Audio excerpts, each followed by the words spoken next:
Okay, good evening everybody and welcome to this meeting of the Licence Committee of Wednesday the 24th of July 2024. I am Councillor Dave Harris. I'm a councillor for the Beerchurch Ward and I will be chairing the meeting this evening. To begin the meeting, there's a few matters of housekeeping that I have to take you through.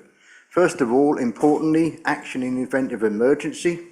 There are no practice alarms planned for this evening, so if an alarm does sound, please evacuate the town hall by going down the main staircase or the back staircase to the High Street and then to the car park behind the town hall in St Runwell Street. This meeting is being recorded for live broadcast over the internet via the council's YouTube channel and will also be available to view afterwards. Please would all speakers use microphones at all times and speak directly into the microphone as this activates the audio recording. Members of the committee may use electronic devices to access their meeting papers, and visitors are welcome to use mobile phones or other devices, including cameras, but please use them discreetly, set them to silent, and do not use voice or camera flash functions. I hope we've all got our mobile phones silent, members. I know I certainly have done, I hope I have anyway. The provisions in the Constitution around timing of breaks will apply to this meeting, and we will take a break at 19:30, 7:30, depending on the terms, the business of the meeting remaining. Just to remind you all, there are toilets on every floor in the building, an induction loop in this room. I will now ask members of the committee and attending officers to introduce themselves, starting on my left from Vice Chairman. Councillor Simon Appleton, Highwoods Ward. Sarah White, Licensing Team Leader. Councillor Lee Tate from Prettygate Ward, substituting for Councillor Hagan. Councillor McSpindler, Shrub End Ward. Councillor Catherine Spindler, Saints Ward. Councillor Kemal Chufolu for Castle Ward. Roger Buster, Prettygate Ward. Councillor Elizabeth Olake Akinyemi, Grinstead Ward. Councillor Claire Osborne, Shrub End Ward. Councillor Carl Powling, Mersey and Pyfleet Ward. Matthew Evans, Democratic Services Officer. Thank you all for that. Thank you, Councillor Tate, for stepping in for Councillor Hagan. That's wonderful. Apologies have been received from Councillor Roger Mannion. So those will be noted in the minutes. Thank you very much. Urgent items. I have no urgent items. Item 4 on your agenda, declarations of interest. Now is the time any councillors wish to announce the item number and whether they have a pecuniary or other non-pecuniary nature of interest, please. Is there any such indications? For the audio, there is no indication, so thank you for that. So item 5, I invite the committee to confirm as a true record the minutes of the Licensing Committee held on 20th of March and 22nd of May. Members. Councillor Appleton, any seconder? Thank you, Councillor Spindler. Thank you very much. Agreed. I shall sign those later on your behalf. Item 6, it says, have your say. Now, have anyone who wishes to register their name? If not, please do so now. There is none. There is no petitions that have been wished to present to me, so as far as I'm concerned, that's item 6 done. Item 7. Here we go. This is the main meat of your agenda for you. The revised statement of the gambling policy 2025. So, committee, we're going to consider a report requesting that it agree for the purposes of consultation the draft gambling policy 2025 to 28 and to agree the commencement of the formal process. Could I invite Sarah White to introduce the item, please? Thank you, Chairman. This report is coming to members tonight to ask you to approve, for the purposes of consultation, the draft gambling policy. I should point out, as is included in the report, This is very much a light touch gambling policy, a review, because we are expecting the results of the government white paper on the gambling review in the autumn. We haven't got a specific date yet, but as a result of that review, it's anticipated that we will need to do a wholesale review of the policy, and therefore, in common with most other licensing authorities across the county, we've done a light touch this time, and this report will come back to members when the outcome of that gambling white paper is known. The changes so far in this report tonight have been, as I say, they're light touch to improve the clarity. There are some areas that we've suggested are removed, and those are where they repeat actually what is just process. So in the interest of just making it a little bit shorter, we're suggesting we remove those. And there's a little bit more in there about vulnerability and improving things around the vulnerability. But as I say, it is essentially a light touch. And because of that, we're just recommending a 6-week consultation period. And then we'll bring it back to members when we've had a chance to review it in the light of the guidance that comes to us from the Gambling Commission following the white paper. Thank you, Chairman. Thank you very much. Members, any questions, please? Councillor Buston. Thank you very much indeed, Sarah, for that.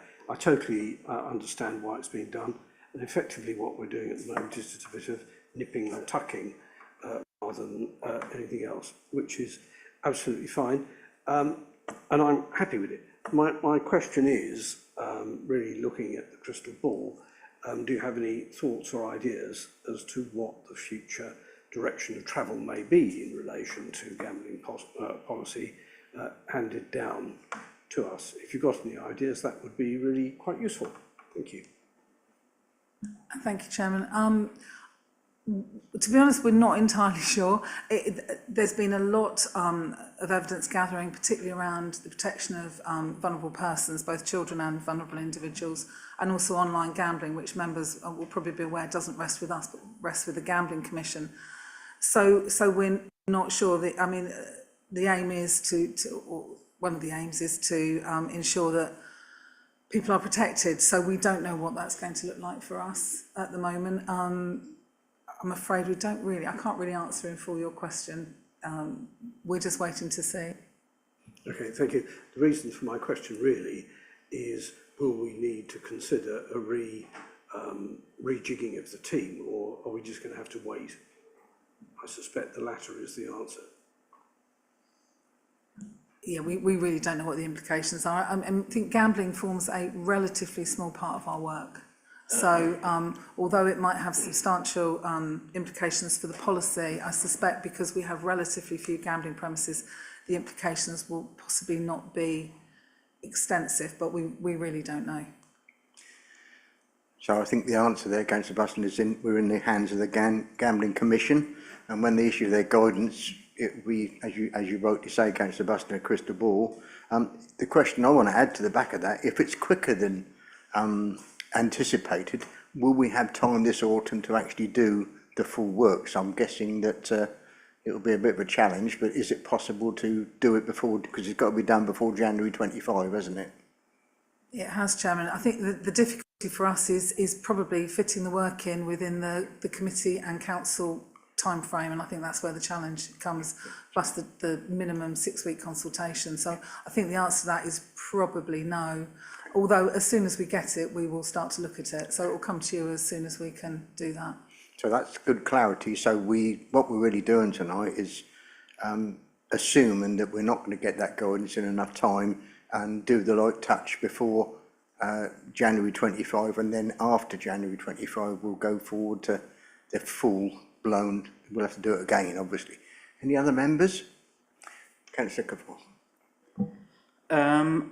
So yeah, I will start with mentioning section 11.3. I welcome that revised policy is now referring and including sharing of information for prevention and detection of crime, including the welfare of children and or persons.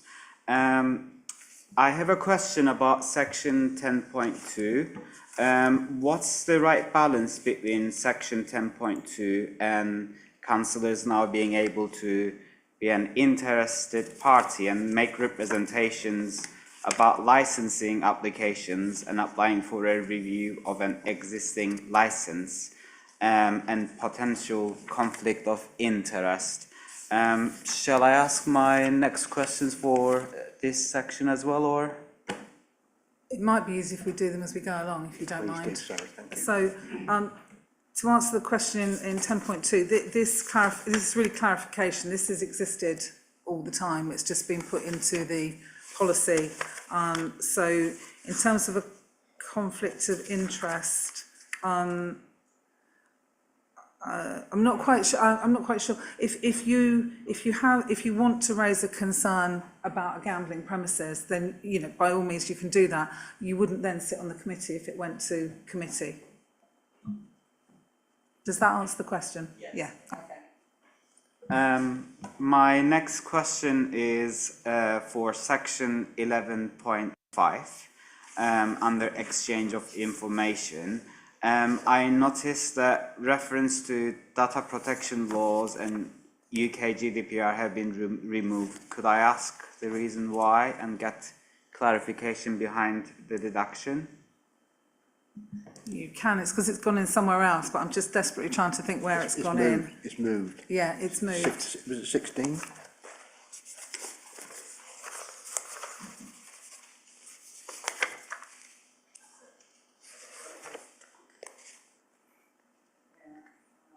While Sarah's looking, a lot of the existing policy has been crossed out with lines and new items put in red.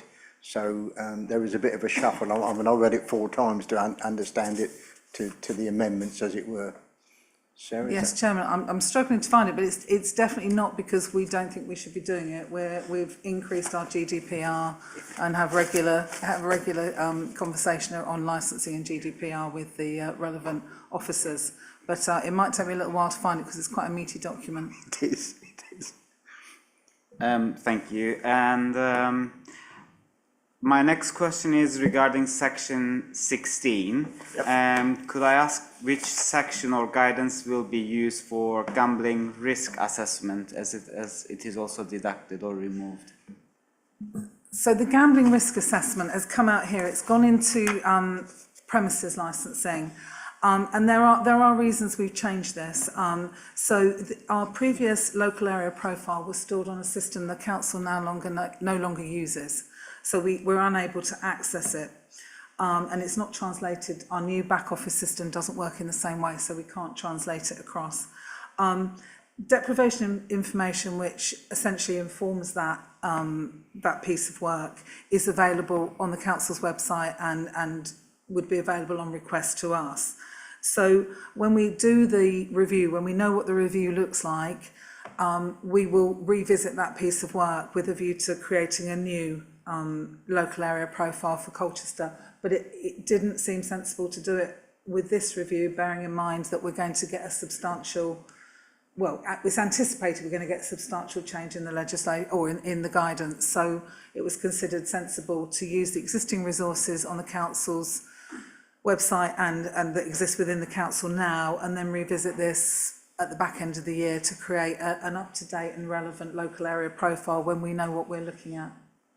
So, but risk assessments and stuff have moved into the premises licence area of this policy. Thank you. And my next question is regarding section 16 and 18. Yep. I noticed that they are coloured blue on the online version, and I was wondering if it means something. No, it doesn't mean anything, and I'm not quite sure why they are covered blue.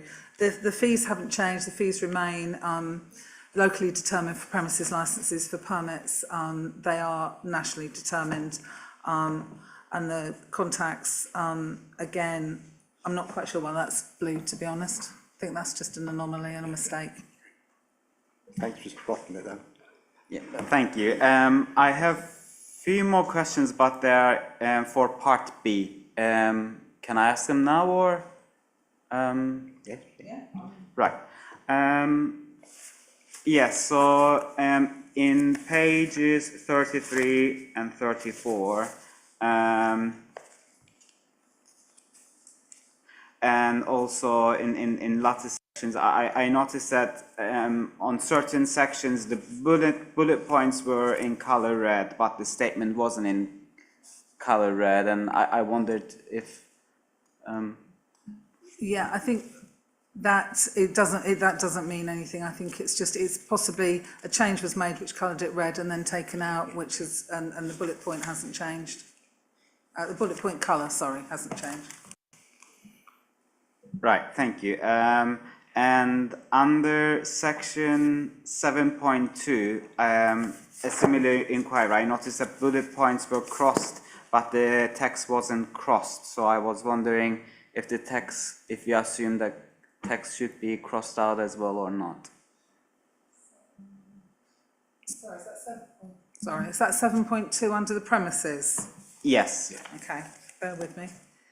The bullet point 9, yeah, No, I think that's just a formatting. okay. Yes, one of the things I'm looking forward to when we redo this is redoing the formatting, to be honest. It's a beast of a document. Yeah. Okay, Thank you. So my next question is for point 7.4. Why are we removing point and commentary on the Gambling Commission's guidance that we need to prevent children from taking part in gambling? This is just because it's been reworded elsewhere. So it's not a change in what we do. We'll always consider what the protection of children. It's just a change in wording and layout. and a tidy up of the document, of course, yeah. Yes. Thank you. And I will move to point 16.3 to 16.7. So under the review subsection, why are we removing section 16.3 till 16.7, especially when 16.5 gives us the power to add, remove or amend a license condition? And this is in page 46. This is just to tidy up. This is coming out because it's just process. It's what we do. It's what we're required to do. So it won't, just because it's coming out of the policy doesn't mean that we won't be doing it. It's simply, it's not policy. It doesn't really belong in here. It's additional information, but given that the document is so long, we've looked to take out what is simply explanation, really. And this is something that we would do. So what's done here would still be done. It's just that it doesn't need to be in the policy.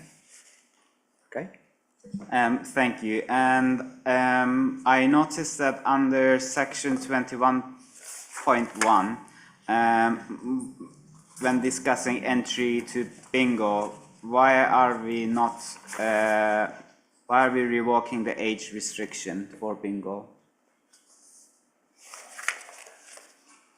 We aren't changing it. We've just put in some explanation here. Are you talking about 21.1? yes. So we're talking about entry is not generally age restricted, but we may restrict it depending on the machines that are in there. So it's just adding a little bit of clarification. Thank you very much. And can I move to part C? Yep. I welcome the mentioning and inclusion of child protection in section 2.3, which is in page 53, and section 4.1, which is in page 55. I also welcome additional requirements included in section 5.3 and the commentary added under section 5.4. My question is regarding sections 3.6 and 3.7.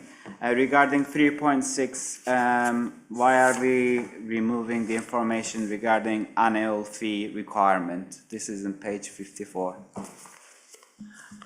Again, this is just process information which we'll still do, but doesn't need to be in the policy.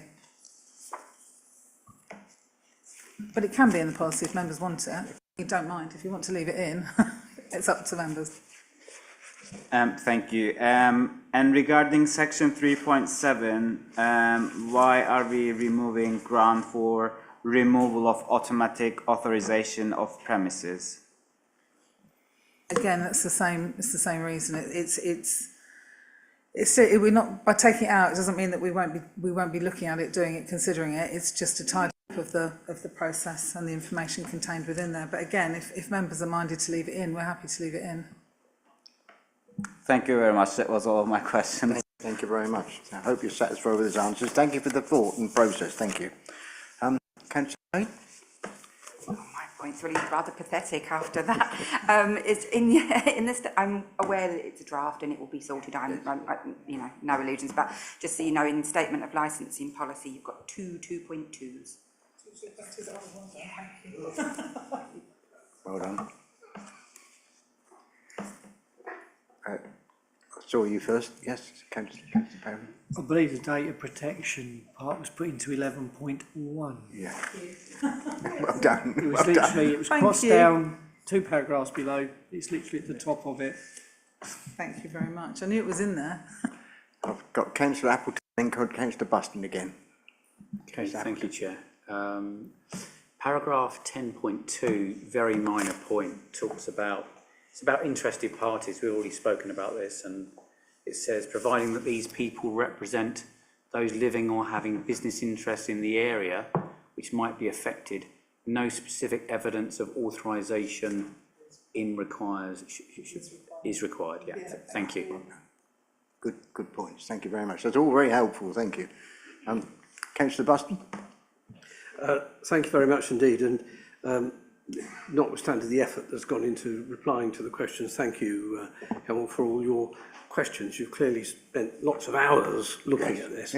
Good. I wouldn't like to see what your library at home looks like, but there you go. Well done. As a lawyer, I can see both sides of this. I can see why Sarah and the officers don't want to clutter up a policy with procedure. I can quite see that. From the point of view of the layman and the applicant, and the people that are going to be looking at this policy to see if they're being naughty boys or not, or what they should do and what they shouldn't do, they need to be aware of what we do and how we do it. And either that needs to be shown in a separate document via our website or something of the like, which is easily findable, or I can actually see the point of leaving it within the policy, although it does clutter it up a little bit. And there's always a danger of cluttering up documents, because if you clutter up a document, you lose its essential requirement. So I can see both sides of this particular argument. If our procedure and process is easily signposted, not from our point of view, because we all understand it, don't we? But from the point of view of the applicants, if on balance we might consider that an applicant may be confused and therefore not spot something because it happens to be in procedure somewhere else rather than the policy document in front of them, possibly we might be causing ourselves some further difficulties down the line. And although people may say, well, I didn't really know that, I didn't know what you're going to do, and we can argue that ignorance of the law is no defence, nonetheless, far better not to have the offence to start with if we can possibly avoid it. So I merely make those points. I'm not saying that I therefore object to the wholesale removals, but I think there are good points to be made for keeping them. As Sarah has actually alluded to, she did say that it's up to us as members to decide, and I suggest that in what I've just said, I've set out the arguments for keeping it, and I've also set out the arguments for leaving it out. And I think we do need to make an observation on that for the guidance of our officers in undertaking their task. Sorry, it's a bit long-winded, but I think it needs to be quite helpful both to officers as well as the people that are reading the policy, because ultimately it's our responsibility. It's not the officer's responsibility. That's what we're here for. We're here to take responsibility and that the officers are there to try and make our job as easy as possible. So with those thoughts, I suggest we ought to think about that, and we ought to think how we're going to interpret this document. Thank you. Thank you, Councillor Baston. Any other questions? Councillor Tate. It's not so much a question, but it's sort of following on from what Councillor Boston has said. I think we'd need to really understand how your office is working across the board, because in organisations of this nature I've worked in, some of them have had policies and they get longer and longer and longer with every review, and a lot of places have a separate procedural document and a separate policy document.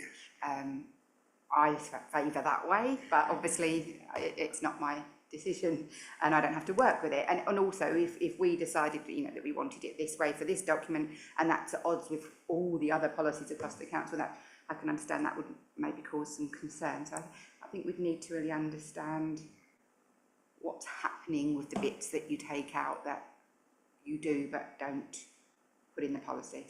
That wasn't very good English, but you know what I'm trying to say. What are other authorities doing, if I can just chip into that? Because I'm sure Sarah knows, she always knows this. Do you have for me to explain? So it does vary. Some favour a complete belt and braces in their policy. Others do a combination of policy and guidance. The feedback that we've had, and this isn't specifically in relation to this policy, but is in relation to our taxi policy, is the length of it makes it quite difficult to digest. And so the general recommendation for people just across the board actually for everybody, but it is a particular relevance to people whose first language is not English, or for those who have particular challenges in reading, is to make it a little bit shorter. And so our general thought at the moment is to make it a policy document where it is policy, and a procedure document where it is procedure, appeal, guidance. That's our general thought, but we're very much open to members, and each policy will come to members, so you'll see them. I mean, we are due to do a wholesale review of this one, so we can leave it in, and then when we review it, we can give you a better feel for, when we review it, we can give you bring it back again and you can see what you think. It's entirely up to members, but generally speaking, we're going for a smaller policy and then guidance that's available elsewhere. Thank you for that. I hope that helps. So there we are. I've got a couple of thoughts on my own. I hope it's helpful. 16.3 on page 46 talks about the authority as designated XXX as being the proper person to act on its behalf. Is that going to be a named person or a post? It's a post. Good. Yes. I was hoping you'd say that. Yes. That makes sense, doesn't it? Because if they're off, there's a deputy for that post. Yes. Okay. So that helps with that. The next question is on 22.5, where it talks about minimum staff levels. We have to set minimum staff levels under that section, and it just concerns me if you had a thought about how much work is that to do in that assessment, because it just concerns me. You're a very slick and very efficient team, but a bucket load of work coming down the line, or has it already been done somewhere? Sorry, Chairman, can you just direct me to the page we're looking at? 16 point... In the report? Sorry, 22, Oh. 22.5. Yeah. It's page 49 over Thank 50. you. Yeah. Thank you. Maybe I'm on the wrong page. This is the gambling, yes? Yes, Yeah, it's all right, I'm just...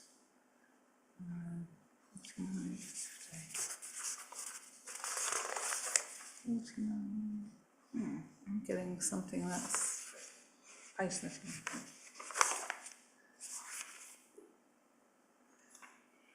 And sorry, what point was it, Chairman? Well, it looks like this, we, as the licence authority, have to set minimum staff levels. Do we... I mean, obviously we have to do that now, has it already been done, or how much work is that in the future? In all honesty, I don't know, because I'm struggling to, so I'm really sorry, I'm struggling to find this on the page. Yeah, well, it says we should do it.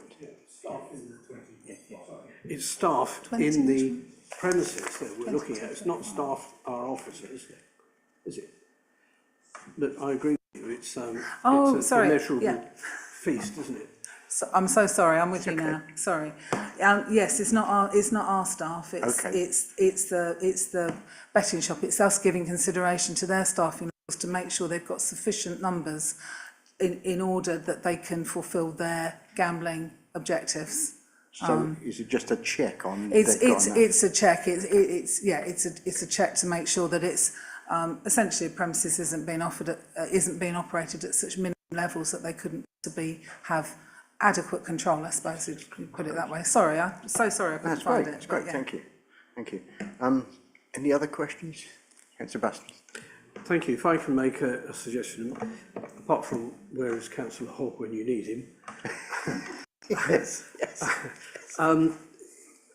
I've often been involved in documents that have involved both sets of items, policy and guidance.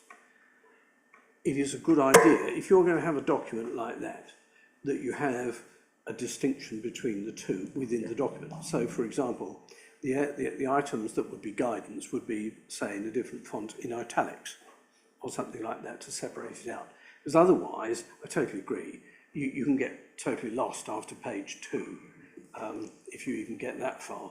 Well, clearly you'd be all right, Carol, because you spend all night doing this. But nonetheless, most people, frankly, wouldn't, and we don't want to get them lost. So if we are going to do that, if we do opt to retain, then we need to frame the explanations, I suggest, in italics or something like that, so they don't get confused with the policy. So that was a very good point that you brought up there, so thank you very much. Any other questions? Councillor Hatfield? Thank you, Chair. Just a minor point. Yeah, I've worked in financial services regulation all my life, and the priority and the focus now is much more around plain English, no jargon, principles-based regulation rather than very detailed rules and law like in the US. But I do agree there needs to be a balance, and clarity is the key. But I did hear that, you know, when you compare the policies and procedures of some councils, they're double the size of other neighbouring councils. And that's what I'm hearing as well. So I do think this is a good priority that we're working on. So thank you. Thank you. Any other comments before we... Councillor, please come in. Just want to mention that some of the crossed out paragraphs seem to have come out somewhere else, especially in the highlighted red sections. And I'm mindful of, if this document is so big, how many people takes time to read it? So we don't get into repetitive words and paragraphs where people just get fed up and put it aside. So I do think, while considering what we are taking out, we need to actually look at the ones that are now reflecting somewhere else, so that we're not repeating the same thing in various places. Thank you. Any thoughts on that? No, I think we had a considerable discussion about how much we changed this document. I think as officers, we feel this document is ready for a thorough review with regard to its length. Not so much what it contains insofar as we're comfortable with the things that it contains, but the way it says it could do with a review. But it didn't seem sensible at this point in time to do a wholesale review when we know that we've got a huge one to do. So I think it comes to you with a few changes, acknowledging that we would like to do a lot more to it, and that we will bring it back and give it a really thorough going over and make sure, you know, obviously it's consistent with anything new that comes out, but also that it's accessible in the way that we think it needs to be going forward. Thank you very much. Thank you for answering that. So we're in the hands of the Gambling Commission that's coming down the pipeline to you. The consultation document won't be this one, it'll be the one with the changes, everything, the red will have turned to black and the missing bits will have been taken out. Yes, this will have a front sheet on it, be fully indexed and corrected, and the red will disappear, the stuff coming out will disappear, and it will just go out as a consultation document. Okay, and who's it go out to, please, Sarah? It goes out essentially to the statutory consultees, it goes out to anybody who's got a licence. We'll put a copy on the website and open it up. It goes out, and I think the list is in the policy. Yes, it is. And it's going out for 6 weeks. And then it will come back to you, this committee, for our consideration, and listen to any remarks that have come back from the trade or others, I guess, Sarah, yes? Indeed, Yeah, yeah. thank you very much. Members, there's a recommendation in front of you to adopt this, to actually take this chance to go out and consult and see what comes back. Have we got a proposer? Thank you, Councillor Tate, seconded by Councillor Appleton. Thank you very much. Okay. Chair, can I just clarify that that is the policy as it's been presented to the committee with no other additional amendments following the discussion? Any thoughts on that, Sarah? No, Chairman. No? It's up to Oh, members. Yeah. Okay. Okay. As we've got it, yeah, okay. Okay, thank you for that decision. We move on to item number 8. Oh yes, sorry, I should have given you a vote, shouldn't I? That's very, very undemocratic of me. All those in favour of that resolution, please. Please show. Any abstentions? Not voting. Thank you very much. Thank you. So that will come back to you. Item 8 now is the pavement licences policy, and this is a policy update. And I invite Sarah White, Licensing Team Officer, to present the report, please. Thank you, Chairman. This feels like it didn't come to you that long ago, but the law has changed. So it's coming to you again to approve the changes that are necessitated by that change in law. So those are set out in 5.3, but I'll very briefly highlight them. So pavement licences are now granted up to a maximum of 2 years. The fee cap has been increased to £500 for first-time applications, £350 for renewals. Previously it was 100, but the licence duration obviously is for 2 years now, so the fee is obviously one payment, 2 years. The 7-day consultation and determination is now 14 days, we've now got new enforcement powers, which is good news. Apart from that, Chairman, I don't think there's really too much to say, because this policy came to you not that long ago, so it's pretty up to date. Agreed. And it certainly helps businesses to expand their business and make it more interesting for the business and the users of those businesses. Does it apply to the whole of the city, please? Sarah, Tiptree, Boxted, and wherever? It does. Good. Thank you. Members, any questions, please? I have a list of questions again. Please do. So I will start with point 10, financial implications. It was mentioned that there are no financial implications associated with policy, as fees will be set on a cost recovery basis. Can I get further clarification on the last 3 words, so cost recovery basis, please? How it's calculated, is that the question? Yeah. Yes. It's calculated based on the cost that the council incurs in administrating the system. So that will be a percentage cost for this committee in determining the policy, for the officers who process the applications, for the enforcement of it. So yes, we basically calculate the average cost, and that's what cost recovery is. The cost recovery is quite a common theme in this committee, and by that we only allowed to charge what it costs us. We're not supposed to make a profit out of other businesses. That's the ideal behind it, isn't it, Sarah? That, so that we can actually make sure we recover our time, etc. Yes, that's right, yeah. Is that okay? Helpful? And then I will move to point 11.2, which also links to point 10 in the Appendix 1, Standard Local Conditions in page 94. From the meetings I had with the city manager for street care and safety, I was informed that one of the main issues in the city centre was glass being shattered by drinkers, and that in the early morning city centre is a mess and a glass beach.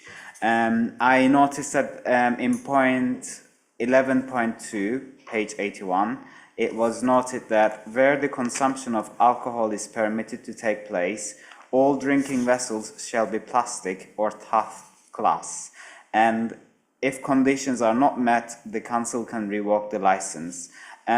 So can I get clarification whether street care and safety team was approached and consulted? Because as section 3.3 of payment license policy states, council may also consult with city centre, Colchester City Council Town Centre Management, Colchester Council Community Safety Team. Good question, thank you. Yes, they are aware of this policy. And we've actually instituted now monthly meetings between licensing and the street wardens to raise any sort of town centre issues to ensure we're joined up on that. So yes, they are aware. I think most of these, well, in fact, I think it's fair to say all of these premises that have these pavement licences, they don't go into the early hours of the morning. So I think the issue of glass in the early hours of the morning is a separate issue to being caused by pavement licences. These will all be tidied away by the time the late night economy really kicks in. Thank you. Right, thank you.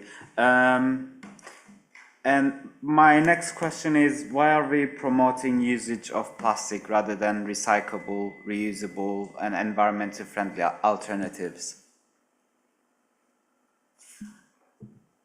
I'm not sure I've got an answer to that one, to be honest. You're talking about the glasses, yes? Yes. I think we're saying that they need to be toughened glass. I don't know, we can take that one away. Not a question we've been asked, to be honest. Okay, thank you. That'd be very helpful. Thank you. Thank you. And my next question is, did we approach to climate officer and get his opinion on alternatives and potential environmental impacts of forcing businesses to use plastic drinking vessels? To be honest, on this occasion with this update, no. I am not sure that I can recall for the previous one that came to the council, to councillors. But we can take that away and ask. Thank you. Thank you. And my next question is, can we get reassurance that increasing the licensing fee will also contribute to greater number of inspections carried out and, where applicable, support interested businesses with their application, or improving and making the applications more user-friendly? Chairman, the issue of the applications is not something over which we have much control. The requirements are what the requirements are. We will always help people if they approach us. The applications are made online, and I know that our street wardens give people advice. I mean, we're always there to help, and at the end of the phone or an email. So I think we do find it, you know, we do help. I think one of the biggest challenges for people is the creation of a plan, which was required. Essex County Council need a plan in order to determine whether they're happy in relation to the highway, and I think that is a particular challenge for some individuals. But that plan doesn't need to be overly complicated. It simply needs to mark the length of the area. So anybody who can measure an area, that's essentially what we're talking about, and the number of tables and chairs. So I think we do as much as we can to make it user friendly. And I think people can reach out if they're having any problems. We haven't had anybody come to us and say, this is really difficult. There have been particular challenges with particular applications, but they are specific to the premises and to the individual concerned. Generally speaking, we haven't had feedback beyond that raised by members. No one's come to us directly as an individual and said this is a terrible process. So I think in general it works okay, and we're very happy to help. And I think, to be fair, it's been a slow burn, hasn't it? It started very, very small, like a very small acorn, and it's grown into a small tree now. So I guess it's going to grow more and more. And it all depends on the highways department and the use of their land, because if a restaurant, etc., has got their own place in front of them, they don't need permission. They don't need to do that. It's where it's on highways land this is licensed for. And I think, John, one of the issues for pavement permits is pavement licences, is that it started in COVID. So this was the Business and Regulation Act that came in COVID. And so there were very specific reasons and measures around that, which result in quite a lot of engagement by officers for a variety of reasons, which obviously is no longer necessary because obviously the COVID restrictions no longer apply. And I think we are not staffed for that level of engagement. We're very happy to help, but that very specific and very detailed advice, I think, that came alongside the COVID regulations is not necessary now, and not something that I don't think that we could deliver. That's a very full answer. Thank you very much, Sarah. Any other questions? Yes, thank you. My next question is regarding section 5.2. The wording used there was the use of the highway. It's my understanding that the payment license policy covers council-managed footpaths and pavements, so should we not have a more inclusive term than highway, such as in point 11, wording used was licensed area?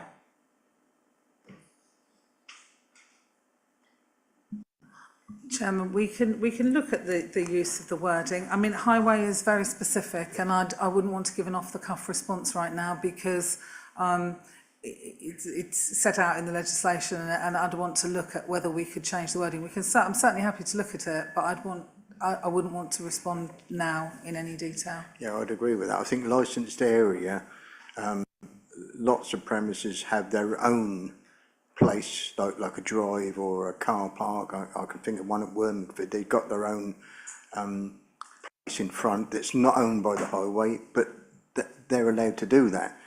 It's only when they go onto the highway, which is a specific term for the highway's maintained area. So, but if you could look at that, Sarah, that'd be good. So your point is taken. We'll see whether the officers take that forward.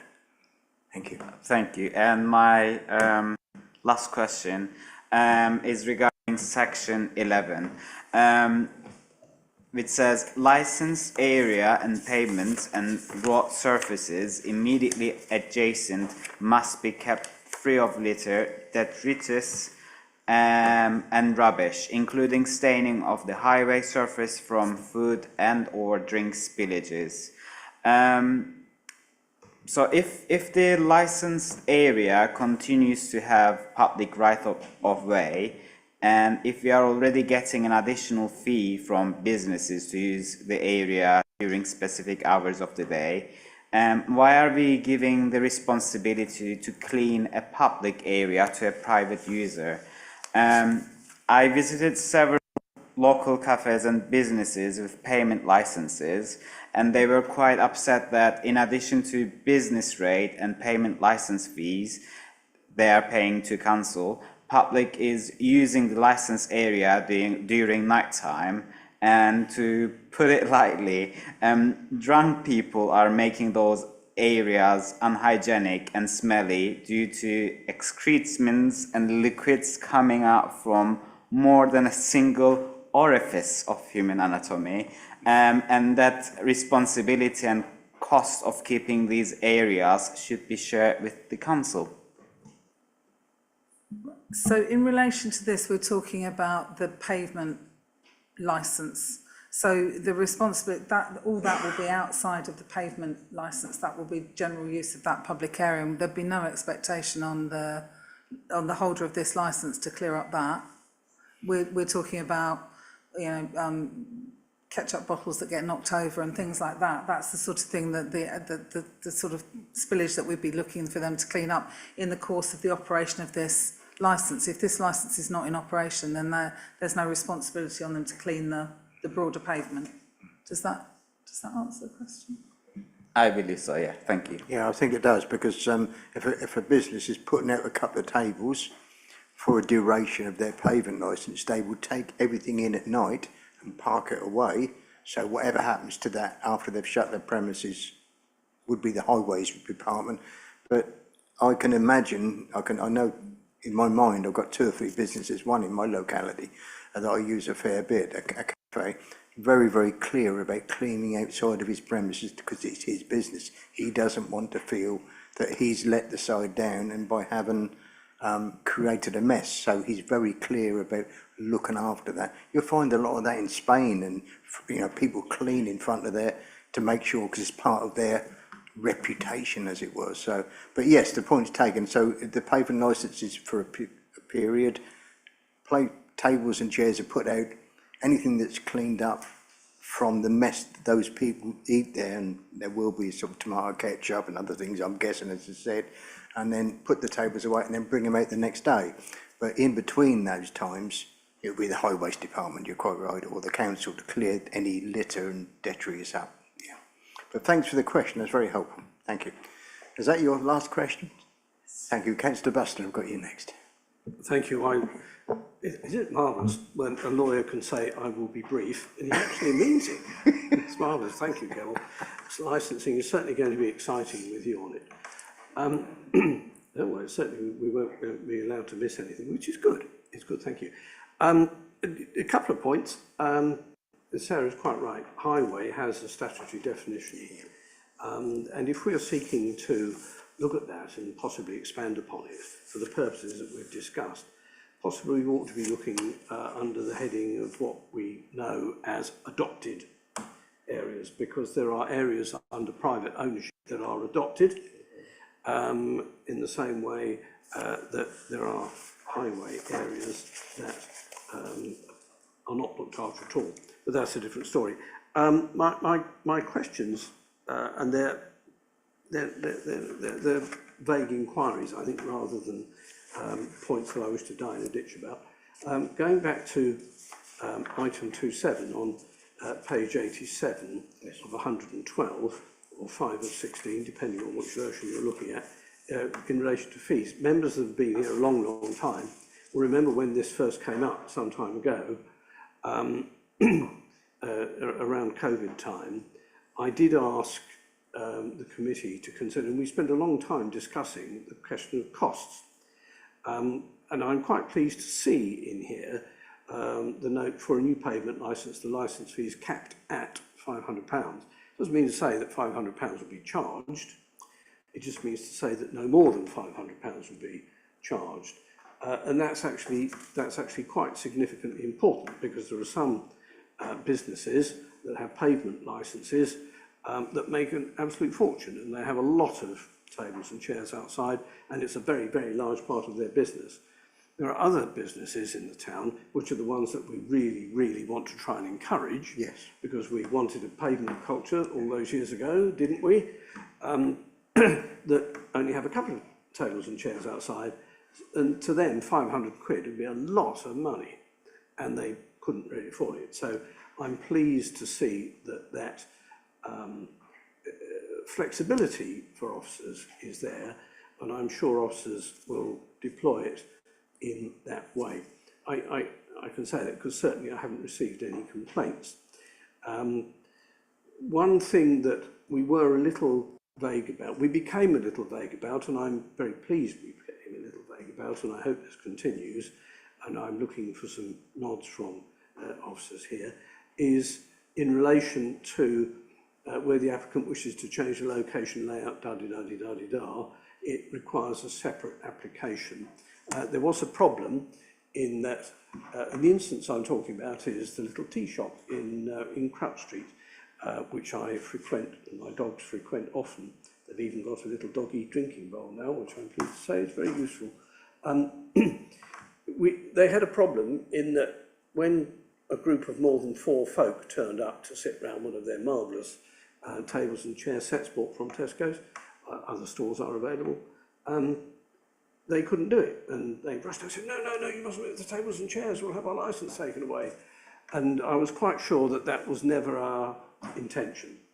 And John, I think it was John Ruder, very kindly said, no, that wasn't our intention either. And he said he'd make a point of calling and saying, no, you're not going to lose your licence because of that. And the nodding I'm looking for is that we're continuing that generosity, shall I say, of policy, apropos particularly our smaller traders. Thanks, sir. Yeah, Chairman, we take a I like to think a reasonable approach to enforcement. Chairman, thank you. Thank you. Any other? Otherwise, I propose adoption. Okay, Councillor Powling first. Just very quickly, with the point back to where it says the consumption with drinking vessels should be plastic or toughened glass. Could it possibly be reworded on there that the vessel shall be reusable plastic? So, because you can get some glasses or things that, well, plastic almost looks like glass. You give it that tap, is it? Because, so it says reusable, because what we don't want is possibly to throw away. I don't think they're allowed to use it anyway, but could it just have that word added, reusable plastic? Chairman, yeah, I'd be very happy with that, because I was actually thinking that if we remove the issue of plastic, and I totally accept the points that are made, I'm just mindful of the cost implications that there may be, and we're making and it absolutely is our policy, but I would want to explore that. But yes, I think reusable would be a very useful addition to the policy. Excellent. Thank you for that suggestion. Thank you. Because they can actually, even with the plastic, they can actually get it engraved with all sorts on it. Thank you. Thank you very much. Councillor Akinyemi? Just on the points of Councillor Kemal on littering and issues around cleaning up, just wondering whether we've had a lot of complaints in regards to existing licenses, because then that gives us an idea of whether this is an antisocial behaviour that happens overnight, or I'm thinking of pavement license as something that enhances businesses, and it is a managed service where provision is made and it's cleared away after use. So I am just mindful of how people are looking at it and what that can mean for those who might want to do this in the future, but they've been told that it causes antisocial behaviour. Thank you. Thank you, Chairman. We haven't had any complaints, actually. No, we haven't. Just trying to think. No, we haven't had any complaints about mess and problems with. There are 1 or 2 specific areas that have in the past caused complaints, but they're not about mess. They're about other issues. So, no, in general, they operate without any real problems. I think our biggest problem is keeping up with the people that put the tables and chairs out and the numbers of them, because it's becoming increasingly popular. Yes, yeah, I agree with that. I mean, one of the good things about the policy even caters for the planning, allows to plan for disabled access to make sure people can still pass. So that's the great thing about this policy. It's by design. You have to put in a form, you have to design, you're helped with that design, and it means disabled people who want to pass are not encroached along their normal path of way. So that's a helpful policy as well as in there, isn't it? And I think Councillor Buston was about to, did he propose, Councillor Buston? Okay. Was there a seconder? Okay, thank you, Councillor Tate. Thanks, Councillor Buston. We've got a couple of seconders there, thank you. So a vote, please, ladies and gentlemen. All in favour, thank you very much. Thank you. Chair, can I just clarify that that is the policy approved with Councillor Powling's suggested amendment? Yes. Thank you very much. Thank you. Thank you. Good. Thank you. On to the item 9, Councillors, which is the film classification policy. The committee will consider a report requesting to agree to delegate to the head of public protection the council's functions in respect of film classification and to make the necessary changes to the council's film classification policy. It means, of course, that if we don't do that, you may sit there for 50, 60, 70 hours viewing films. If a big, and I think a bucket load has come in, Sarah, you're going to explain, I'm hoping. I will give you some context to this, Chairman. We've had a film policy for determining film classification for a while. We haven't ever had to use it, come close, but we've never had to use it. However, we have been approached because there is the potential for an Essex Film Festival coming next year, spring next year, as a result of which there will be 60 films to classify. We don't know what they will be. I mean, by and large, I think they'll be short films. That's the indication, but we don't exactly know whether that means 5 minutes or 20 minutes. So we don't know, but we've revisited the policy in the light of the likelihood of members needing to rate 60 films, and we don't believe that it's currently workable for members, because rating a film, even if it's relatively short, is not necessarily a short process, depending on the nature of the film. Members may need to view it many times, discuss language removal or other, just the whole content in relation to the BBFC guidance. And we don't think it's achievable within the timeframes that are likely, and given in mind that members have other jobs and other responsibilities. We think an estimate, and it is only an estimate because we won't know until we see the films, but it could be 100 hours of work. So the suggestion is that be delegated to officers, with the fallback that if there are problems with that, in terms of if an officer classification is disputed, then it would come to members and we'd go through a member rating. And that's being reflected in the policy. It's obviously entirely up to members to decide if they want to do that. It's just that I think when this policy was written, it was very much written with the idea of rating 1, maybe 2 or 3 films. I don't think anybody contemplated rating in the region of 60. And officers will have to do that anyway. So it doesn't change what officers will be doing, because we would have looked at them prior to members doing them anyway. It just, for the case of non-contested, or ones that aren't contested, it would just leave it as an officer decision in relation to the BBFC guidance, as opposed to having to come to members. I'm happy to take questions, Chairman. Thank you. Do the BBFC write anything on this, that they allow this? They do. I mean, they give training, and we've had some, as officers, we've had some training, and they would give members training if you decide to retain the policy yourself. So they do give training, and we have guidance, and we would be using the BBFC guidance to rate films. Okay, members, any questions, please? I do, yeah, sorry. In order to ensure that council can discharge its functions in respect of the classification of the films without delay, it is recommended that council's functions in respect of film classification and make the necessary changes to the council's film classification policy is delegated from elected members of the licensing committee to the head of public protection. Could I request clarification on who would define and decide what is necessary? Well, the necessary changes are the ones that are set out in the report. So there'd be the changes to the scheme of delegation. They are not changes to the film classification policy. The film classification policy, I've explained that badly. The necessary changes are changes to the policy that you will make tonight. If you make those changes tonight, whatever the council then decides will be what the officers will then carry out. So if you decide it's an officer function, then that's what will happen, with any problems coming to members. If you decide to keep it, then that's what will happen. This is not delegating to the head of public protection any ability to make changes to this policy. It's simply delegating to him the functions in respect of the policy, but the policy is determined by members. Okay, thank you. I hope that answered your question. Thank you. And just for clarification, the motion or the point we have in front of us is for delegating some of the committee functions to head of public protection. Is this going to be temporary for the event that we mentioned, and only for the upcoming festival?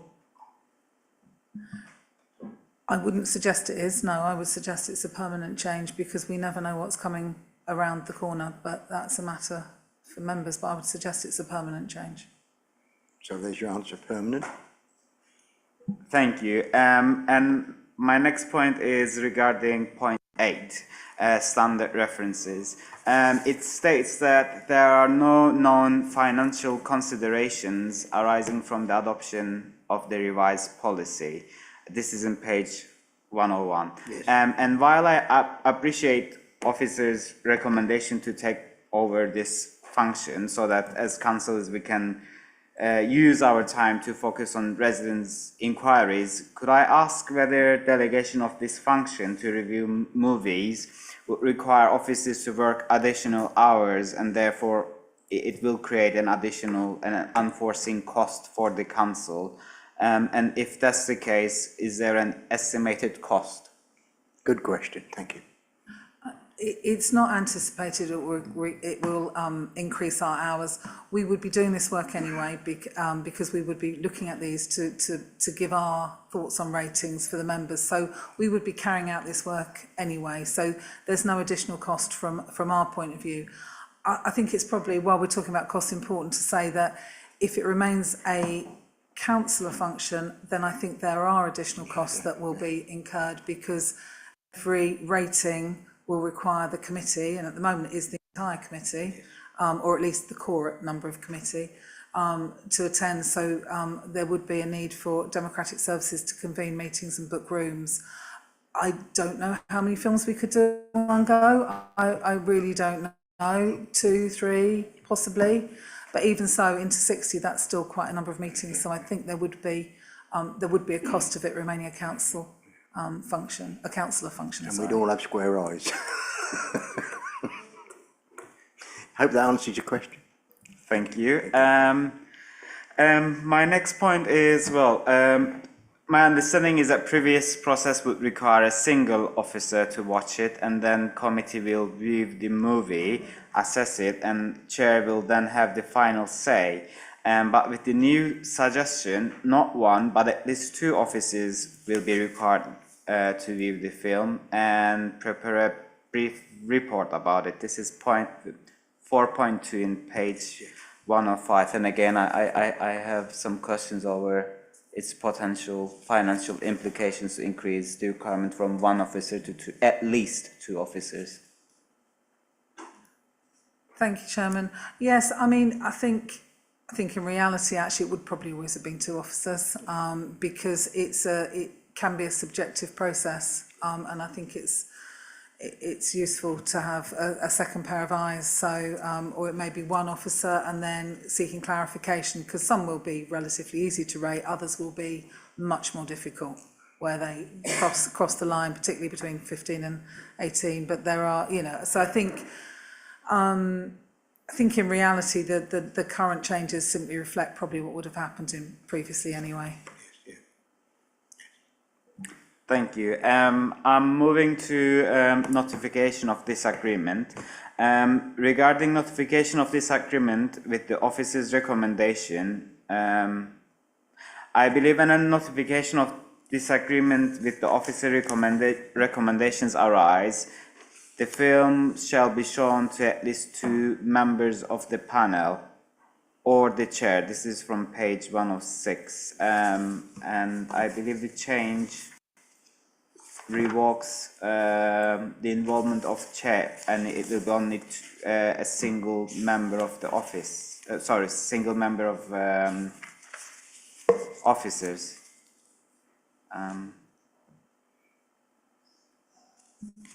That's page 106, is it?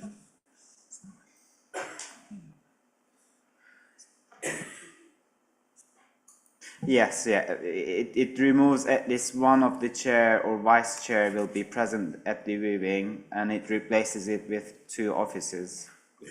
Yes. Yes, Chairman. I'm not sure what's the question. In other words, the statement is that, yes, we agree with you that it will not be the chair or the vice chair, it will be two officers, and it won't be the whole committee. They'll be reviewing that under the BFC standards, etc. Sorry, I guess I mixed sections. It was 4.5, it says, upon notification of disagreement with the officer recommendations, Yes. the film shall be shown to a member of the panel. Yes, member panel. Yes. And I was wondering, Now, No, a member of, That's us. A member sorry. panel is a group of, say, 3 people, like we do when we hear licensing appeals from taxi drivers and licensed premises. It's not a member of the panel. Thank you for the clarification. You're welcome, you're welcome. I suggest I may have got it wrong. No, you're right. No, you're right, that's Councillor rare. Luston. My next question and inquiries regarding City Council policy for determining film classification. One of the recommendations is also revoking the periodic monitoring and reviewing of the policy. According to original PDFC, the policy should be monitored and reviewed on a regular basis, and the period between each review will be no longer than 5 years, but we are revoking this, and I have some concerns. Chairman, the suggestion is simply the policy rarely needs reviewing once it's done, and we would simply bring it to you to review if it needed reviewing. If it didn't, there's no requirement, unlike the Licensing Act and the Gambling Act, which specifically require review. There's no specific requirement for this. And I think there was a time when we put these reviews in all our policies. It's not particularly necessary, but neither do we have an issue with leaving it in. So it's entirely up to members. I mean, if the policy needs changing, we'll bring it to you. If it doesn't need changing, then it would just run. But again, it's entirely up to members. Okay, there's your answer. Thank you. Helpful. Well, I have a final comment about the whole motion. Shall I share it now, or if any other members want to? I've got other express an speakers, but if you want to finish your questions, then I'll bring the other members in. All right. I am concerned that due to a potentially sizable event, we are making a permanent change where firstly the final say of the chair and the vice chair is being revoked. I previously had concerns about increasing the number of officers who would be required to watch each movie might increase council's cost. And thirdly, delegating committees' functions to the head of public protection, including making changes to the policy for determining film classification as they seem necessary. It feels like we are taking some steps back and revoking some points about committee's obligation to monitor and review above-mentioned policy. And although officers' support is extremely valuable and much appreciated, I am slightly concerned that we are shifting important functions to officers and sharing some of our powers to make changes to the policy while weakening the monitoring and oversight responsibility of the panel and the chair. As I mentioned, I previously had some concerns about what necessary changes mean and how that will be communicated with the panel, or potential financial costs of shifting film watching responsibility to more than one officer. On top of this, removing the committee's duty to monitor and review the policy in itself is ringing some alarm bells for me, and I don't know how, if we take drastic changes, will contribute to making the panel more transparent and contribute to local democracy and good governance. Thank you. Yeah, okay. Sarah, I've got a comment, but I'll let you come in first. I think the only comments I'd make back on that, Chairman, are just to make it clear that once the committee approves the policy, we will not change it. The only people that will change the policy once approved are the members, if we bring it back to members. We have no issue with bringing it to review every 5 years. It's just we're looking at doing what we need to do, and we don't necessarily need to do this, but we're very, it doesn't matter. We're happy to review it. It's not a long policy. It's not a complicated policy. So if you're happy to leave it in 5 years, that's no problem with us. In terms of the delegation of functions, licensing delegates a huge number of its uncontested functions to officers. So we grant a huge number of licence applications and taxi driver licences and stuff that members don't see. So it's normal for uncontested matters to come to the committee. And in this respect, this follows that sort of tradition insofar as if it's contested, if an officer rating is contested, it will come to members for a decision. So I think we're comfortable that it sits in line with the council's general method of operating, particularly in licensing. And we do simply believe that the hours involved are possibly not workable for members, which is, the principal driver having looked at this policy. And I have to say, we have not looked at it in the view of a film festival of this size, or notwithstanding that they're likely to be short films. And we don't believe that it's workable, or it's not easily workable. It's a considerable commitment by members and potentially a considerable cost as well.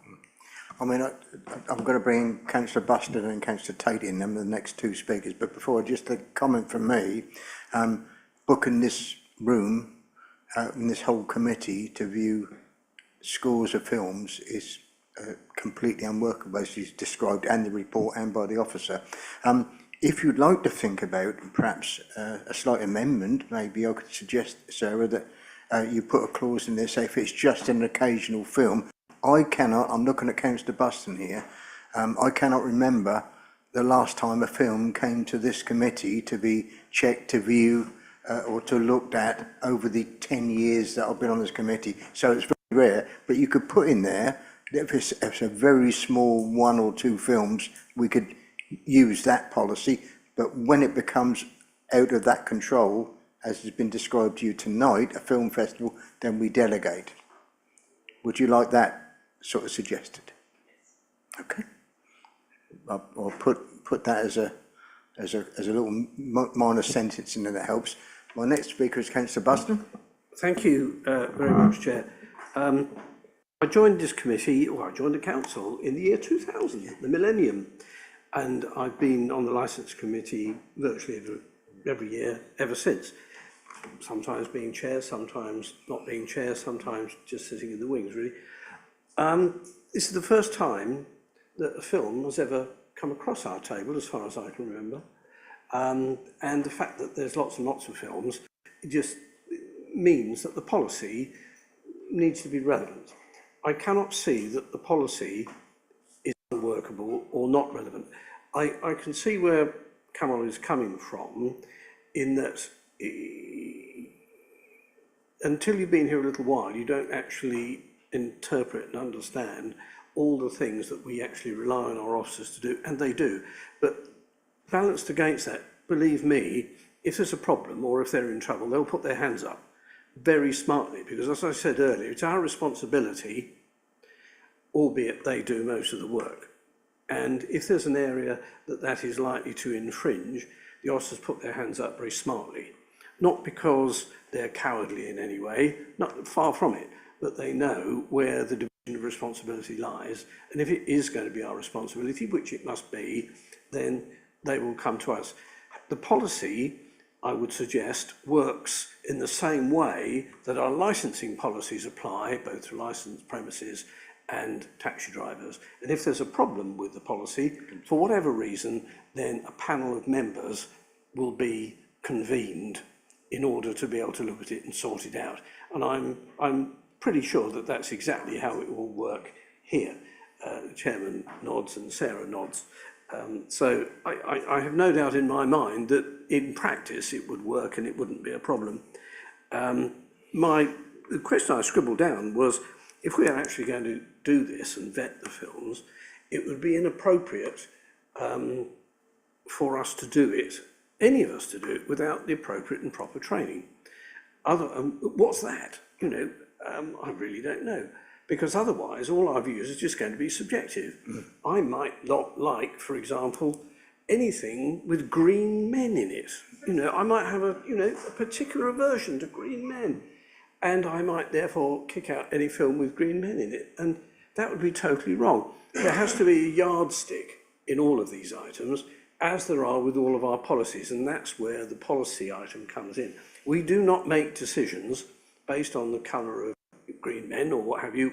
We make decisions based upon the policies that we have agreed as committee and the council puts in based on statute. So I don't have any difficulty with that. But if members were going to do it, we'd need to be trained to do it in the same way. Before we're let loose on the licensed public, we have to be trained to do it, and we're not allowed to sit until such time as we are. Exactly the same applies on planning. That's why you have planning training. You're not allowed to sit on a planning committee unless and until you've had the appropriate training. And there's a reason for that. It's because your decisions need to be made in relation to the policies. And I'm happy with this policy. Don't take my word for it. And all your questions are very, very valid and very important. But underlying that, you need to have a degree of confidence that the system actually does work, and it works very well. The other thing I was going to say is all your lovely questions, if you're not careful, the committee might decide that one committee member can view all 60 films, and it's going to be you. Thank you. Thank you, Councillor Buston. Councillor Tate. Yeah, I've worked mainly in always in regulated environments, and I have a lot of sympathy. My least favourite part of my job is reviewing policies. However, I'm a little uncomfortable with, just because I'm not alluding to anything here, but just because I know what the work environment's like and how busy it gets and blah, blah, blah. And I find personally, unless there is a maximum date by which something will be reviewed, it tends to get lost sometimes. And it's not always regulatory things that need amendment, but it might be something that's happened elsewhere and somebody just hasn't thought, oh, actually, do you know, that's going to impact the licensing, whatever policy, film classification policy. And so I'm a little uncomfortable with taking out that it will only be reviewed when it's something of significant magnitude. I just like a little safety net, but I am quite risk averse, so others may not agree. Sarah? Chairman, we've got no issue with reviewing it at 5 years. Like I say, it's worth saying actually, if something changes, we'll bring it to you before. We won't wait for 5 years. So it will come to you if it needs changing, but we're happy to put it on a rotation for 5 years. It really doesn't matter to us. And then to pick up Councillor Buston's question about training, we would need to look at getting the BBFC and to do some training for members if you're going to rate the films. I think we would need to do that. I have no idea what the cost of that is. Okay, thank you. Councillor Kamal? Yes, one last question is regarding section 4.3, which says the chair will have the final decision on the classification to be applied to the film. In the absence of the chair, the decision will be made by the vice chair, and this is crossed out. And I would like to get chairs and vice chairs' opinion on their right of having the final say being removed, because that section alone is very concerning for me. Personally, I don't know, I'll bring Simon in, but personally, I don't have a problem with delegating this to officers because they'll be trained, fully trained in this. I'm not at the moment. You've just heard that we would have to be trained if we take over that function. So at the moment, I'm untrained and I'm comfortable with a trained officer, just like the rest of the licence and Act 2003 is applied, as Councillor Buston and others have said. That's the right way to do. That delegation of powers is common across the council. Councillor Appleton. Just to say that I agree with the chair, happy for the powers to be delegated. Okay. Just one final point, if I may. Interesting enough, in the penultimate thing we've just discussed in the other policy, I noticed that we were dividing out process from policy, and the item that Kamal's just talked about was under heading marked process. So we need to be consistent. I'm happy for process to be in, but I think it should be in under italics in all circumstances. The more documents I have, the more confused people get. However, the point that comes out of that actually is if the panel of 2 officers and an interpreter decide that members need to inspect, so let me get this right. That means then that we'll have a panel of probably 3 members, and they'd have to be trained, and then the panel of 3 members would then make a decision. Would I be right in interpreting that? Same way that we have for licensing of licensed premises, taxi drivers, and Uncle Tom Cobley. Councillor Buston, yes, you are right in that. Yes, so if we make a decision as officers and rate it, and that's disputed, then we would be looking to bring it to a panel of members.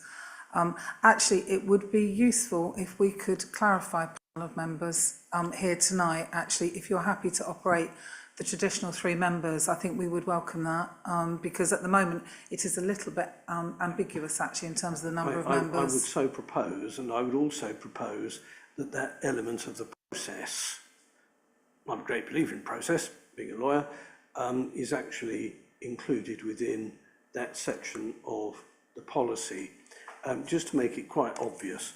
On the other point, I'm quite relaxed about it not being reviewed every 3 minutes, because frankly we've only looked at it in 20 years, and the changes are cosmetic. But otherwise, quite happy, thank you. Happy to propose, as I said before. Okay, any other councillors? Please, anybody who wants to have a view? Councillor Powling, please feel free. The only comment, I know you said that it's done in officers' time anyway, but if the officers are spending this amount of time, is it actually taking time away from other services that you should be doing as officers? It might be, but I can see what you're saying, but then if we've then got to get interpreters in to interpret the film, there must be some additional cost in this somewhere. It's the cost to the council. The interpreters will be borne by the people asking us to rate the film, so that's not an additional cost to us. In terms of the officers, yes, I accept your point. If we're not doing that, if we're doing that rather, we're not doing something else. But that is the way of licensing, really. You know, our focus gets changed. Sometimes it's premises licensing, sometimes it's taxis, sometimes it's pavements. So we dot around according to where the need and the priority is. So it's something that we're used to doing. You know, ideally we wouldn't be rating 60 films, and that is a guess, but I mean that's what we've been told, in the region of 60 films. You know, and that's partly the other reason, which we haven't talked about tonight, but why we've pulled forward and said, could we have 3 months instead of the 2 that are in there currently, because we need a bit more time to factor that in. I'm not going to pretend it wouldn't be a big ask for officers. It is a big implication. There is a cost attached to doing this. They are charged for our time for doing that. So there is a fee, which if we do end up doing this, and of course we haven't had these films, we don't know if this is going to go ahead. This is making sure we've got everything in order so that we can deal with it in a timely manner if it does come through. We will take the learning from it, because it will be the first time we've done anything of this magnitude. Okay, does that answer your question? Thank you. Thank you very much. So, members, with no other members who wish to speak, we're ready to make a decision. The decision is to adopt this, to recommend this, with the proviso that we're 2 or 3 members of us are more comfortable coming back every 5 years, and it will just be an item on the agenda of periodical licensing committee, so that will be okay. And with the proviso that an odd film here and there comes through will follow the normal process. That's the two amendments that I could picked up through that process. Am I right, Matthew? Yeah. Sorry, Chair. Yes, and then Councillor Buston proposed amending the policy on appeal, as it were, or dispute of the rating to be delegated to 3 members of the licensing committee as opposed to the whole committee. And I wonder, with regard to the wording of occasional films coming back, how that might be, how you'd like that to be worded in the policy. Chair, is that really necessary? I say that not to say it's not a good idea, but is that really necessary? Because we've gone round this boy now quite a lot. Yes. And I think we've established that the principle of it being delegated to officers to look at, I think is a good one. And I'm confident that if officers have a problem, they'll put their hand up, rather than making an additional problem that we don't need to create. And I'm not making work for officers anyway, because they'd be looking at the films before we saw them. So I suspect we could be over-egging the pudding a little bit here, and there's no reason, to my mind, and please speak up if you think I'm wrong, that we need to do this. I think that could be something we don't need to do. Okay, someone will make a proposal then.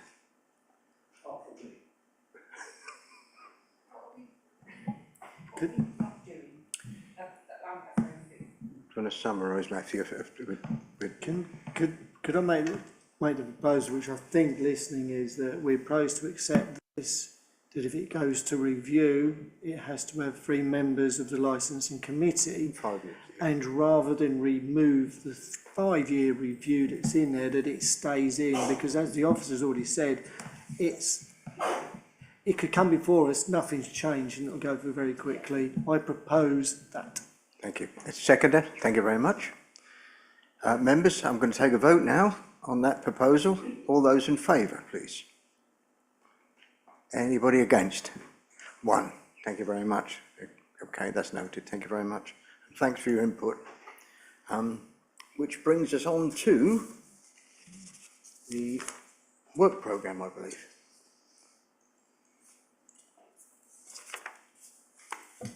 Yes, thank you, Chair. This is a standard item, as the committee will be aware. It simply sets out the proposed work programme for the forthcoming municipal year. There are a few items in there.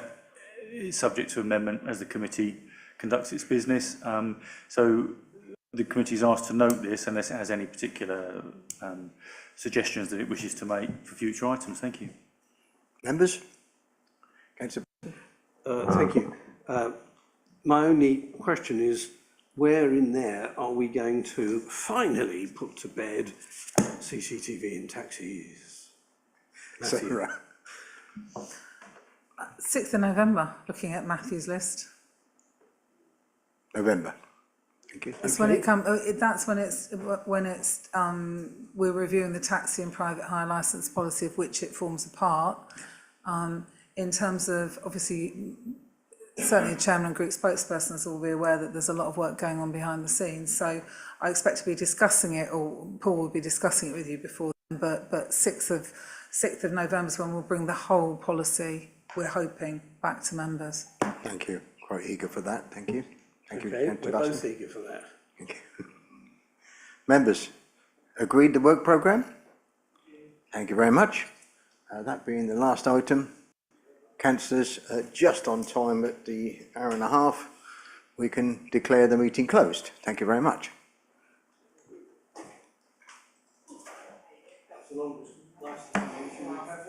It's great, I love it.